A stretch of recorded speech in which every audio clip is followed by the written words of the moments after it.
Primero que todo, no podría iniciar esta intervención sin recordar que hay colombianos que los están asesinando en vida. Y ellos son los 9 uniformados de la fuerza pública que están aún secuestrados. Secuestrados por unos grupos criminales. Y Colombia exige su liberación. También es claro que a las familias es un mensaje que siempre le hacemos llegar a través de los diferentes niveles de mando, que no están solas y que no dudaremos en traerlos nuevamente a casa. Hablando específicamente del accidente del avión C-130 FAC 1016, quiero primero que todo agradecer este espacio que nos han dado para explicarle al país lo sucedido, también para responder como deba responder frente a lo sucedido. Pero también les agradezco este homenaje que han hecho, senador, presidente de esta Comisión Segunda, a todos ustedes, ver los rostros en colores de nuestros uniformados que partieron. Es increíble que se les sienta ahí vivo, pero en realidad no están. Una ausencia que hace partir el alma, pero no por ello nos doblegamos frente al dolor. Son 69 familias que perdieron a sus seres queridos en una tragedia la más grande que hemos tenido en pérdida de vida de militares en un solo instante. En honor a ellos, no solamente es honrar su memoria, sino también darles respuestas claras, darles respuestas responsables, sinceras, respetuosas. Por ello siempre he invitado a que nos abstengamos hasta que no tengamos la información puntual de lo que ocurrió, no hacer hipótesis. Simplemente eleva la especulación, eleva la incertidumbre y aparecen unas aves rapiñas para intentarlos engañar e inclusive robarles lo poco que el Estado le da para reparar ese dolor de la pérdida de vida, que no hay dinero para recuperar una vida. Esa tripulación que ustedes mencionaron no aborda una aeronave, o las personas que iban a bordo no abordan una aeronave porque quieran ir a matarse. Esa tripulación se subió allá convencida de cumplir la misión y tenía todos los estándares necesarios para hacer ese vuelo. Hay que entender también el contexto en el cual estamos. Volar aquí en Colombia no es lo mismo que volar en Suiza, por el mismo contexto de la amenaza que tenemos acá, o por el mismo contexto de la meteorología. Hay que entender que volamos nuestros medios militares en condiciones de alto riesgo. Acá les vamos a explicar hechos, lo que pasó, cómo pasó, por qué pasó y qué hacer para que no vuelva a ocurrir. Será algo que encontraremos en el informe preliminar, que esperamos vamos a tardar el 23 de abril de este año, ya en pocos días. Y posterior vendrá un informe final, que podrá cambiar ese informe preliminar si es que se encuentra algún dato especial. Quiero mostrarles cuántas aeronaves nosotros tenemos en la fuerza pública, para que se hagan una idea. Es de las flotas más grandes de Latinoamérica, 676 aeronaves. Se ha mantenido por encima de 611 desde el 2015 y ha incrementado levemente. Ahí ven en color amarillo la cantidad de aeronaves de la policía, el azul clarito de la Armada Nacional, el verde el Ejército Nacional y el más grande es de la FAC, obviamente por su razón de ser. En la parte inferior ven aviones y helicópteros, que son levemente un poco más los helicópteros. Ahora bien, ¿qué garantiza que una aeronave la tengamos que sacar de línea? Es decir, que ya no la vayamos a utilizar más. Podría uno decir que la toma de decisiones se soporta en 4 variables importantes. La primera de ellas es que cumplió el tiempo de vida útil, ya sea por horas de vuelo o ciclos. Por ejemplo, un ciclo es la prendida, eso es un ciclo, un aterrizaje, eso es un ciclo. Por cualquiera de esos 2 factores, uno analiza y dice, ya los cumplió porque solo puede soportar estos aterrizajes. Ese es el caso del avión Boeing 707, que está en el museo, por ejemplo. O porque ya es supremamente costoso y el tren logístico es escaso. ir a comprar un repuesto de un iPhone 1, pues ya no lo va a encontrar. Entonces lo mismo, se vuelve muy costoso.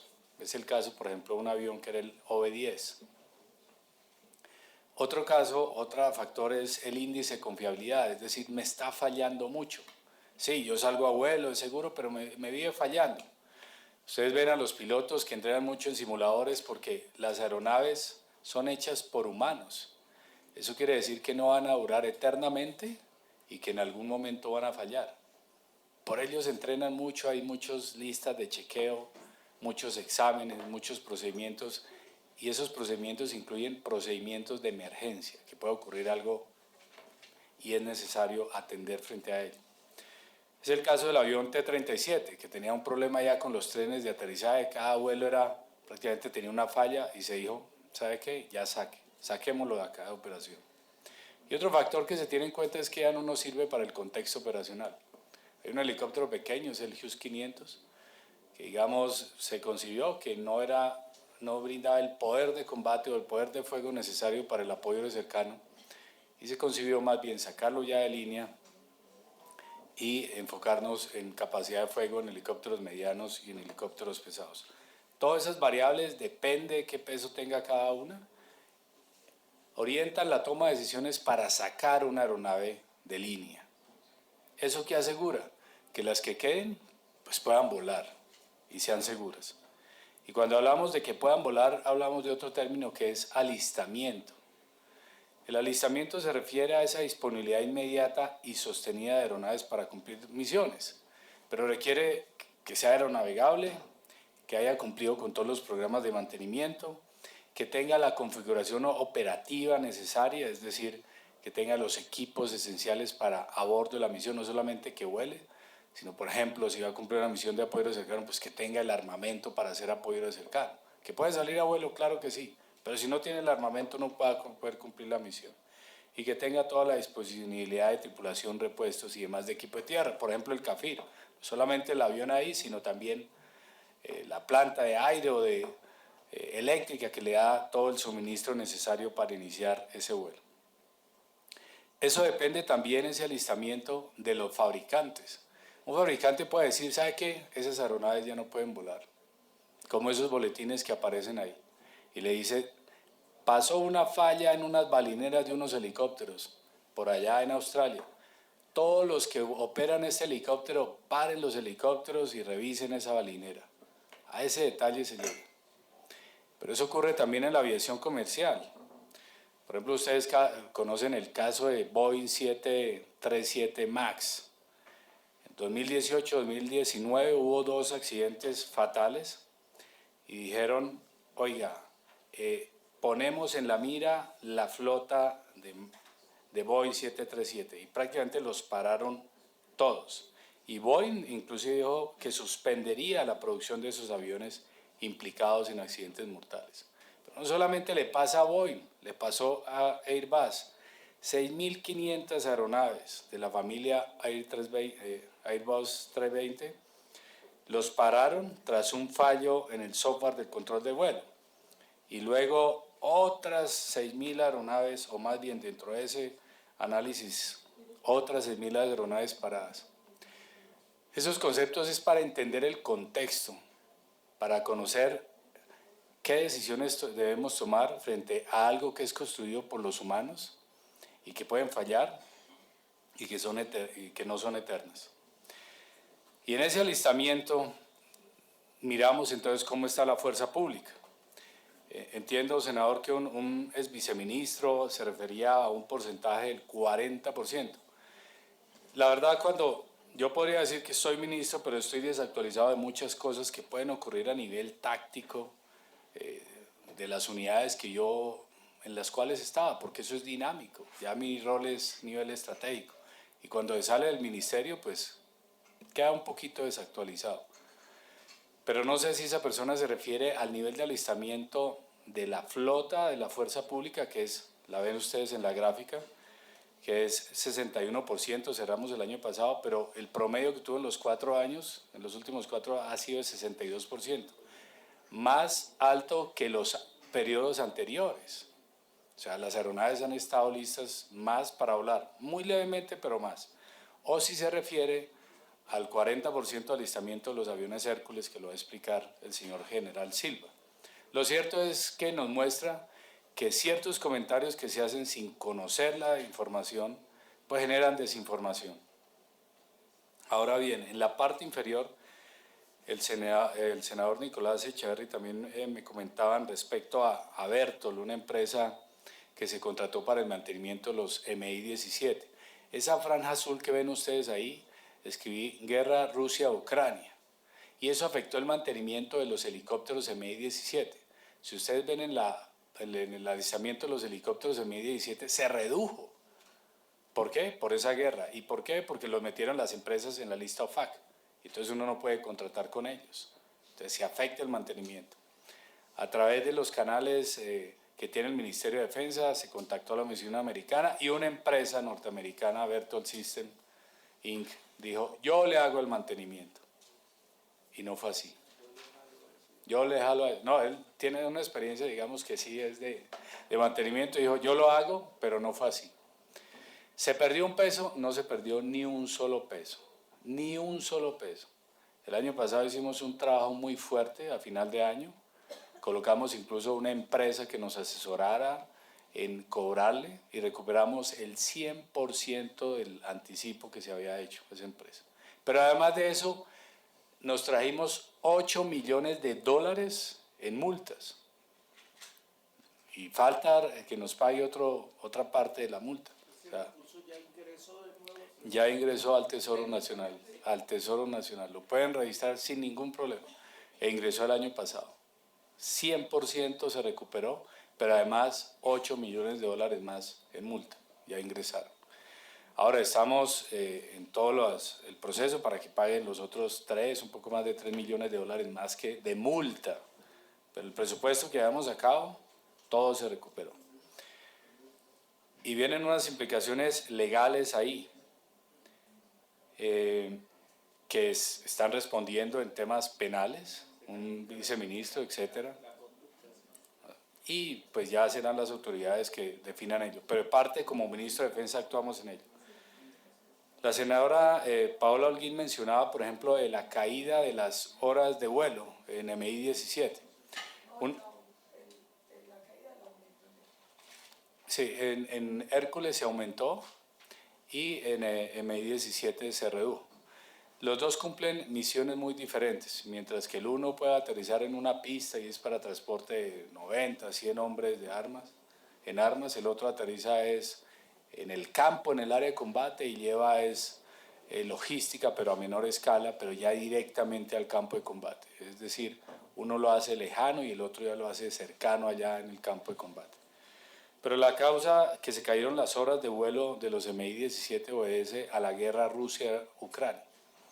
Al afectar la lista OFAC, eso pues prácticamente afecta la disponibilidad de repuestos, de alistamiento, y tiene uno que ajustar, no volar tanto porque no va a encontrar la misma disponibilidad de repuestos. ¿Cuál es la diferencia entre volar en la parte comercial y en la parte civil? La primera de ellas es que son operaciones militares. Y usted, por ejemplo, para cargar una pistola en una aeronave civil, tiene que meterla por allá, embalada, etcétera, y se la transportan lejos y los cartuchos a otro lado. En la aviación militar no. Un soldado entra con su armamento y su equipaje listo para que cuando salga y baje, entre listo a disparar, entre listo a combatir, entre listo a arriesgar la vida por todos los que estamos aquí sentados. Entonces se le tiene que dar esa disponibilidad a la fuerza pública y por eso es diferente en la parte de operación militar. Lo hacemos en un ambiente hostil. Nuestros militares y policías no aterrizan en un sitio donde los van a recibir con una hamburguesa o en un parque infantil. Es donde van a entrar en combate, donde hay una amenaza, porque el contexto del país es así. Hay riesgos, hay problemas de seguridad en unos puntos. Lo hacen también en puntos imprevistos de aterrizaje. Un avión comercial generalmente, o una aeronave comercial sabe de A a B, de A a B, de A a C, ya saben los puntos. Nosotros el combate se puede desarrollar en cualquier lugar de la geografía colombiana. y allá tenemos que aterrizar en un sitio desconocido. Lo hacemos también con múltiples aeronaves. Ustedes no van a ver un avión de Avianca volando en formación con otro avión de Avianca o de LATAM, pero sí va a haber, como lo hicimos en la última operación contra alias Mordisco, donde empleamos más de 27 aeronaves y donde lamentablemente confirmamos, de acuerdo a los neutralizados ahí, que si bien es cierto, cayó el círculo muy cercano de alias Mordisco, también había una menor de 16 años que hacía parte de ese círculo de seguridad de ese criminal. Eso nos muestra la crudeza de la guerra, pero también la violación de los derechos humanos, crímenes de guerra por parte de quienes reclutan a nuestros menores. El año pasado cerramos en una reducción de un poco más del 30% en reducción de menores, de reclutamiento de menores. Este año ya la reducción va en 57%. Ojalá no hubiera un solo menor reclutado por estos criminales que les hacen perder su protección y los exponen a la violencia. Pero también lo hacemos con visores nocturnos, es decir, apagamos todas las luces, nos ponemos unos lentes y eso nos intensifica la luminosidad y podemos operar de la noche y decir que la noche nos pertenece. Eso no se hace en la aviación civil. Y eso sumándole los otros riesgos. También en áreas remotas o desconocidas, el combate se desarrolló en otro lugar, hay que meterse en unas montañas donde yo no había ido, en unos cañones más complejos donde nunca había volado. Con una geografía muy compleja en Colombia, donde la limitación de la información meteorológica no es tan exacta por las corrientes que hay aquí, el comportamiento meteorológico aquí es muy diferente que en otras regiones donde uno puede ser más predictivo. Por ejemplo, en el desierto. Y también hacemos operaciones especiales de combate de muy alto riesgo. O sea, nos enfrentamos a algo que es supremamente riesgoso. Y lo tenemos que hacer sí. De lo contrario, no podríamos estar así como estamos en este momento. Ahora quiero hacer la diferencia entre un accidente y un incidente. Un accidente es que produzca un daño a las personas o a la aeronave de manera estructural. Y un incidente es, por ejemplo, como aparece en esa fotografía, de un avión que se le falló el motor y aterrizó en una autopista en los Estados Unidos. No causó ningún daño, pero sí pues el incidente respectivo. Dicho esto, hablemos ahora de los accidentes en la fuerza pública. Siguiente, ahí vemos en esta gráfica, en esas barras, ustedes van a encontrar la cantidad de accidentes y por el factor que causó el accidente. El azul, el factor humano. El gris, el factor técnico. Y el naranja es factor operacional. Ese que está en blanco es en investigación, que es el del Hércules. Esos son los accidentes que hemos tenido en los últimos, desde el 2008 hasta la fecha. Esa línea roja que dice tendencia descendente de accidentabilidad, yo no la tracé, yo no la puse ahí en PowerPoint. Le di clic ahí en Excel, tendencia, y la arrojo así. Es decir, viene la reducción. Ahora miremos, por ejemplo, desde el 2021 a la fecha. Todos han sido por factor humano. Todos, no por causas de mantenimiento. Si ustedes miran en la parte izquierda, o más bien en la parte superior, dice 2.643.509 horas de vuelo. 2.600.000 horas de vuelo ha volado la fuerza pública del 2008 a la fecha. ¿Incluido este? Sí, señor. ¿Incluido este? Sí. Incluido, sí. 2.643.000 horas de vuelo. Eso es mucho. Ahora, en un ambiente que les acabo de explicar, en un contexto de riesgo muy alto. La tasa de accidentalidad por cada 100.000 horas de vuelo, que es la que está a la izquierda, es de 3,48 en ese periodo. Y en este periodo de gobierno es de 2,41. 2,41 accidentes por cada 100.000 horas de vuelo. Eso significa que es un 31% menos que el promedio de ese periodo. ¿Cuáles son las causas? Las que ustedes ven ahí. Factor humano, factor técnico 22% y los que observan ahí. El mayor porcentaje de accidentes es en helicópteros por la misma condición de la operación que mencioné, el 62%, y el resto es en aviones. Ahora, entonces, preguntémonos, ¿y dónde invertir en nosotros el dinero? Y que ustedes me ayuden a encontrar esa respuesta. Primero, un seguro, cualquier seguro no evita un accidente. Usted puede estar asegurado o no asegurado, pero eso no evita el accidente. Ahí vemos en el lado izquierdo, lo que evita el accidente son las actividades de prevención.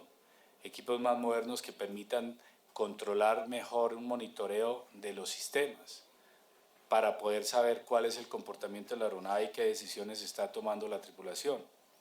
Un mantenimiento más eficiente, que no fallen tanto los sistemas. Un entrenamiento mucho más robusto para que el factor humano se reduzca la probabilidad de riesgo. Y una operación obviamente más segura con más estándares. Después de que ocurre el accidente, ahí sí viene el seguro. Y el seguro es para reparar un daño. Primero, un seguro no es un requisito de aeronavegabilidad, no lo es. Segundo, tampoco es un requisito para hacer un vuelo más seguro. Lo que es para que sea más seguro es lo que expuse anteriormente. Ahora, ¿cómo estamos asegurados? Que es una de las preguntas que me decían acá, de las personas, de los cascos, etcétera, seguro colectivo, seguro individual. Primero, enfocado a las personas, absolutamente todas las personas del sector defensa están aseguradas. Cada una tiene un seguro, pero sí, se paga un seguro, digamos, es colectivo, pero para cada persona asegurada. Pero ningún seguro va a recuperar una vida, ningún seguro. En este año, nosotros hemos dicho en medios, y aquí aclaro a los medios, dijimos que íbamos a pagar 151 millones de pesos por asegurado. Eso es con precios 2025. Ya la aseguradora nos hizo la actualización de los precios y todos van a recibir 165 millones de pesos por persona. Y respecto a los heridos, es la indemnización según una valoración médica.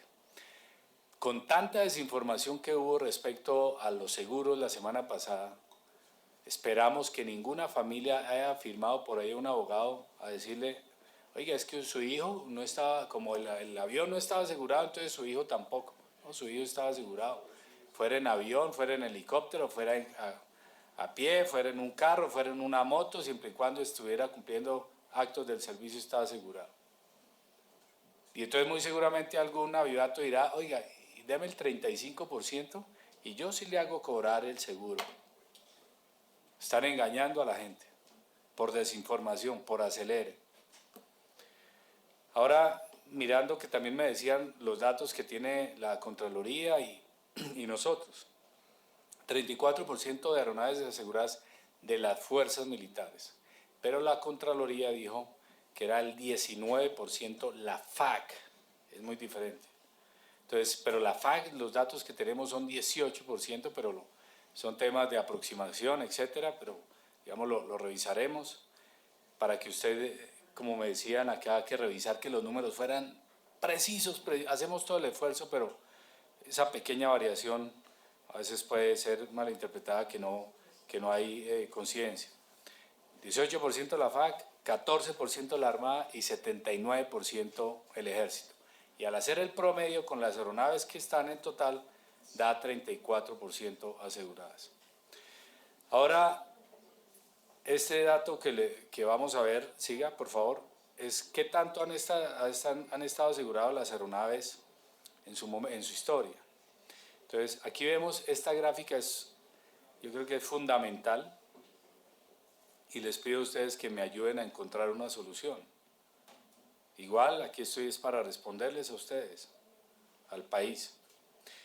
Nosotros pagamos prácticamente 21 millones de dólares en aseguramiento en el 2023 y recibimos 917 mil dólares de indemnización por parte de la aseguradora y la aseguradora se quedó con 19.438.000 dólares. Es decir, nosotros nos quedamos con el 5% y la aseguradora se quedó con el 95%. Miremos el 2024, y eso que tenemos asegurado es el 34% de las aeronaves, ¿no? En el 2024 recibimos $2.582.000 y la aseguradora se quedó con $18 millones. Y el año pasado le dimos a la aseguradora $22 millones y nos devolvieron $456.000. ¿Eso es rentable para una nación? O sea, el Estado es el que tiene que responder por los medios y se deben asegurar, pero ese modelo de aseguramiento debería ser. Y en este año hemos pagado ya $14 millones, vamos a hacer una adición de $10 millones, porque eso que ven 2026 está hasta el 30 de julio del 2026, pero el Hércules no está asegurado, es decir, no vamos a recibir nada. Si quisiéramos asegurar todo, costaría unos 80 millones de dólares cada año. La siguiente yo creo que nos puede dar esa balanza de qué tan buen negocio, digamos, es. El Estado siempre paga, ya sea que se le transfiere la plata a una aseguradora o lo cuadre en un fondo, pero siempre paga, o lo saca por una demanda, etcétera, pero siempre paga. Miren esa balanza del escenario real de lo que pasó en el 2025. 22,7 millones de dólares se pagaron en seguros y la aseguradora se quedó con el 98% del presupuesto. Aseguradoras que muchas de ellas tienen uniones temporales o consorcios, etcétera, que están en el exterior, muchas de ellas. Y el Estado colombiano recibió de compensación 2%. 2%. ¿Qué pasaría si nosotros ahora aumentáramos a 80 millones de dólares? O sea, listo, aseguremos a todos. Nos da la plata el Estado colombiano y pagamos 80 millones de dólares anuales para seguros. Si hubiera ocurrido eso en el 2025, pues la aseguradora se queda con 78 millones de dólares, o sea, casi 79, y nosotros con $1 millón, el Estado colombiano.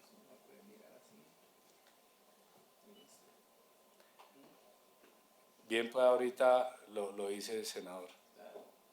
Ahora la pregunta es... ¿Cuánto nos cuesta no tener los seguros también? Claro. Ahora les digo cómo hacen las otras fuerzas. La pregunta que hago yo es, ¿se debería revisar las normas de aseguramiento que tenemos? Aquí lo que digo yo es, si hay que asegurarlos, pero la pregunta es, ¿quién los paga quién tiene el seguro? O sea, todas deben estar aseguradas. La pregunta es, ¿qué modelo de seguro? Si un seguro que se le paga a un tercero o un autoseguro, como lo hace la mayor parte del mundo. Como lo hace Francia, por ejemplo. Muchos han optado por este modelo y lo tenían así. Y dijeron, ¿sabe qué? Sí, hay que pagar un seguro, pero que sea el que ven en la parte abajo derecha, que es la propuesta. Un autoaseguramiento. Un autoaseguramiento. Y para ello, una de las propuestas es que se cree ese fondo, no sé si fuera viable, es algo que vamos a explorar mañana con el Ministerio de Hacienda, con Fasecolda también, que se cree en la ley de presupuesto un fondo de aseguramiento de activos estratégicos de defensa, en el cual esos 80 o esos 22 millones de dólares queden ahí en el Estado y de ahí mismo se saque para pagar lo que se dañe. O sea, esté nosotros mismos los gestores del seguro. Sí se debe asegurar, pero quien lo debe asegurar es el mismo Estado. Que no salga la plata de acá, porque se queda en un privado. ¿Qué hubiera pasado, por ejemplo, siguiente, si se manejara ese fondo así? Con esos, en 4 años que le hemos pagado, porque ya, digamos, eso que vieron ahí año por año, si uno suma el contrato que tenemos de esos 4 años, de diciembre del 2022 a julio del 2026, hemos pagado 78.9 millones de dólares por 4 años. Por 43 meses, la verdad. Hubiéramos podido comprar, si uno quisiera, hipotéticamente, 22 aeronaves. Claro, se dispara porque puse 15 Cessna 172, que son aviones pequeños, pero ayudan al entrenamiento, a elevar las capacidades, etc. Pero podríamos comprar 3 UH-60, un C-130, 3 UH-1N y 15 Cessna 172. Ahora, comprar los nuevos es una balanza que uno tiene que hacer. Cuando aquí en Colombia nomás, y el senador que puso el ejemplo del SOA, del carro, etc., yo creo que vale la pena también poner el ejemplo de lo que ocurre en lo comercial. Uno compra un vehículo, sale el concesionario, se lo pueden comprar a la otra hora y no le van a pagar el 100% de lo que costaba. Automáticamente ya se evalúa, puede ser hasta un 20%. Aviones, por ejemplo, de gran capacidad como el Airbus 380, dicen algunos que cuestan 700 millones de dólares, etcétera, y ya el segundazo 250 millones de dólares, pero bueno, seguro y prácticamente como nuevo. Entonces, estas aeronaves, los precios que puse ahí, excepto los 15 aviones, podrían ser aviones o aeronaves usadas, operables y en muy buen estado. Y esa es una reflexión que le pido a todo el Congreso, ya el presidente de la República la conoce, de mirar cómo creamos ese fondo que sea el seguro del mismo Estado. O sea, que aseguremos todo, pero que nosotros gestionemos eso. Y para proteger cualquier riesgo que tengamos en la operación. Así lo hacen prácticamente casi todos los países del mundo, por eso ellos no compran seguros comerciales. Ellos asumen el costo ahí dentro de su presupuesto. Lo hace una empresa con la depreciación. Puede ser que no se salga el equipo porque se accidente, sino porque ya se vuelve obsoleto. Y si hiciéramos eso, yo creo que no estaríamos llorando por un COMPES o sufriendo por un COMPES. Y ahora, cuando va uno a la aseguradora, vaya y reclame el seguro. Un trámite largo, costoso fue el proceso también de contratación de esa aseguradora.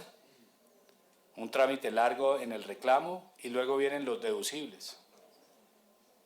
Mientras que si se maneja dentro del mismo estado, sería más rápido, sería más fácil, sería más rentable. Y es la plata de los colombianos. ¿Qué investigaciones se van a hacer acá? La primera de ellas, son 4 investigaciones, pero una tiene que ver con una investigación técnica, es la que está adelantando directamente la Fuerza Aeroespacial Colombiana, que ya la van a explicar. Y ahí lo que busca es saber las causas y de recomendar para que eso no vuelva a ocurrir. Pero hay otras investigaciones que ya van en curso, una penal, otra disciplinaria y otra administrativa, que están en curso. Ahora bien, le agradezco muchísimo ese homenaje que hicieron a nuestros héroes, pero la verdad es que los hijos de nuestros héroes no eligieron esa tragedia. Ninguno de ellos eligió la tragedia. Yo perdí un hermano también en un accidente similar, murieron 13 personas a bordo. Y pues la hija prácticamente quedó sola y la mamá tenía que luchar o ha tenido que luchar por la educación de ella, de la hija. Pero nosotros podemos ayudar a contribuir en una mejor educación de los hijos de honor. Es un programa que sacamos el año pasado. Aquí me estaba timbrando pues varias gente porque coincidencialmente piden que la deje ahí un momento porque estoy seguro que muchos se quieren unir a escanear ese código y a decir, oiga, yo le aporto en algo para que la educación de su hijo sea mejor. Y les agradezco a todos los que están aquí presentes, pues unirse a dicha causa. Porque creo que quedaron algunas preguntas ahí por responder. Nosotros le condecoramos a la hermosa población de Puerto Leguízamo con la medalla del Ministerio de Defensa, pero quisiera hablar qué hemos hecho con las 69 víctimas o las familias de las víctimas fatales. Primero, una solución de vivienda, ya 62 la tienen porque estaban afiliados, las otras 7 la estamos gestionando y sé que vamos a tener 100% de cobertura de vivienda a todas las familias de las víctimas fatales. El otro elemento es los seguros de vida por persona. Vuelvo y lo digo para que no se olvide. Ya esto lo he repetido como 100 veces, pero lo haré cuantas veces sea necesario. Todas las personas que iban a bordo estaban aseguradas y cada una va a recibir 165 millones de pesos, pero ese seguro no va a recuperar la vida. Van a tener también pensión de sobreviviente, van a ejecutarse las indemnizaciones del caso y se van a rendir los honores póstumos. Ahora bien, el tema de presupuesto, avanzamos por favor a presupuesto. Quisiera hablar de lo que mencionaba para que todo el mundo entienda, porque esto no lo escuchan solamente quienes están sentados acá, sino todo el país. Entonces, en temas contractuales hay una etapa que se llama, digamos, el compromiso, es decir, firmé el contrato con acta de inicio, o sea, tengo asegurado ya el dinero ahí. El segundo es la obligación, recibí el bien y dije a satisfacción. Y el último ya es los pagos. En esta gráfica de presupuesto vemos cómo se ha asignado el presupuesto al sector defensa, que ha tenido un incremento, hemos tenido el más alto en la historia, y ha tenido unos compromisos. El año pasado cerramos con 99.8%, es decir, todo se comprometió, todo se firmó contrato y acta. Pero como lo explicó el señor general Silva, en octubre llegó un dinero, entonces pues no se alcanza a recibir ahí mismo, pasa para el siguiente año, pero no significa que no haya una ejecución responsable. Es el sector que mejor ejecuta el presupuesto de todo el gobierno nacional. Respecto a ese presupuesto que dicen, ¿y qué pasa? Digamos, se disminuyen en inversión, etcétera. Este año nos dieron 1 billón más de inversión. Vuelva atrás, por favor. 3.7 billones de pesos. Pero cuando uno mira este presupuesto dice, ¿y para dónde se va? Que lo vemos en la siguiente gráfica. En casi el 80% del presupuesto es para gastos de personal. Recuerden ustedes la época 2002-2009, se incrementaron, en 2002-2008 se incrementaron en aproximadamente 90.000 uniformados aquí en el Estado colombiano. ¿Y eso qué significa? Que pasan a la asignación del retiro entre el 2022 y al 2028, es decir, en esta época. Un soldado que dura 3 meses en el área de operaciones 24/7 es como si trabajara 52 semanas, o sea, prácticamente todo el año, en unas condiciones más extremas. Entonces hace esto que sea el gasto bastante inflexible. Nosotros en temas presupuestales dijimos, bueno, ¿cuánto necesita el sector defensa? Que era que si la fuerza nos habían pedido, claro, la fuerza nos pidieron. Y nosotros le pedimos al gobierno, y el gobierno le pidió al Congreso, y el Congreso finalmente pues se aprobó con una ley de presupuesto. Entonces, ¿cuánto se aprobó para este año? 546 billones de pesos para todo el gobierno nacional.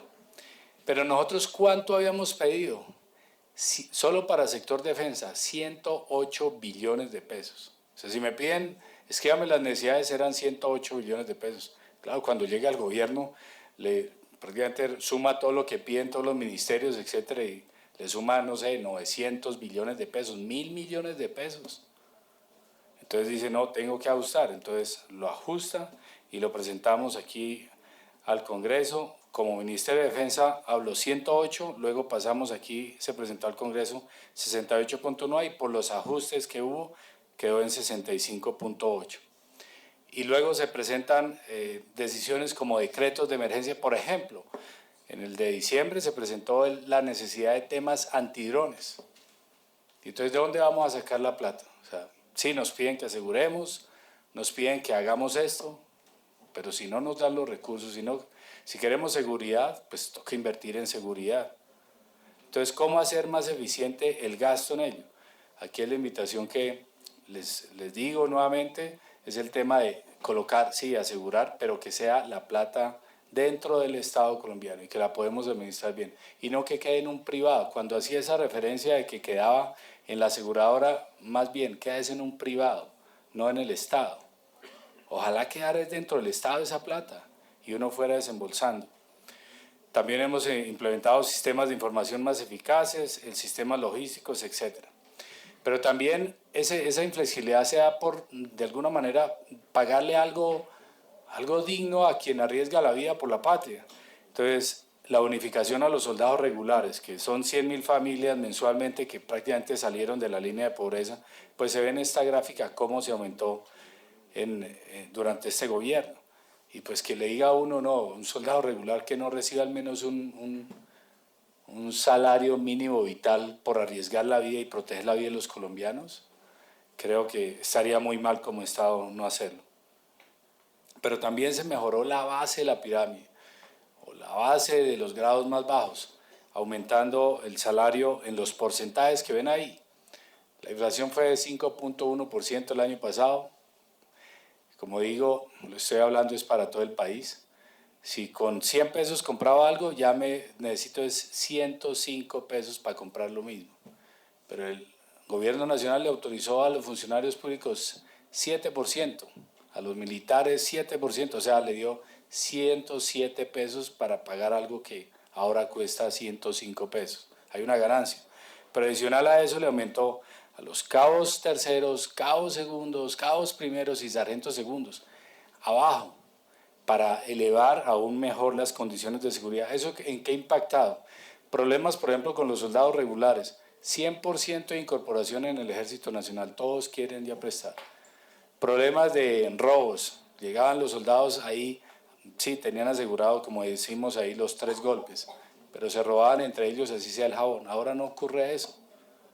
Problemas de incluso de consumo de sustancias psicoactivas, se redujo porque se incorporó también el servicio militar a las mujeres. Y ahora que también se aprobó, siguiente, fue una inversión en los últimos 12 meses, para la más grande, la más fuerte inversión que ustedes lo han dicho. Oiga, hay que dar plata de inversión. Pues sí, aquí nos asignaron este presupuesto, esperemos que esté full garantizado. En los últimos 12 meses, ese valor de 31.6, siguiente, y el último COMPE son de 13 billones, y lo que se quiere es que adquiramos aeronaves modernas, ojalá nuevas, para que tengan más extensión de tiempo de vida útil, pero también para que eleve las capacidades de las tripulaciones para asegurar. Pero finalmente, cierro con esto, la seguridad no es solamente del sector defensa, es de todos. Y aquí en el Congreso nos apoyan enormemente en estos temas de seguridad. Y aquí tenemos estos proyectos de ley. Uno de ellos es el tema de los antidrones. En China, que fabrican la mayor cantidad de drones, los están colocando todos en el piso porque se convirtió en una amenaza grande. Aquí nos dicen algunos, oiga, pero es que se daña la industria de los drones y no sé qué. Ah, bueno, entonces que maten a un soldado, que maten a un policía, eso no vale nada. Que maten a un civil, eso no vale nada. Hasta que no tengamos la capacidad de protegernos totalmente, no se les puede dar muchas libertades porque un dron puede quitar una vida. Y corrijo un dato que di del presupuesto que recuperamos de los MI 17. Primero, no se perdió ni un peso del erario público. Todo lo contrario, ya ingresaron adicionalmente 6.49 millones de dólares y estamos en trámite de que nos ingresen 2.46 millones de dólares. Muchas gracias.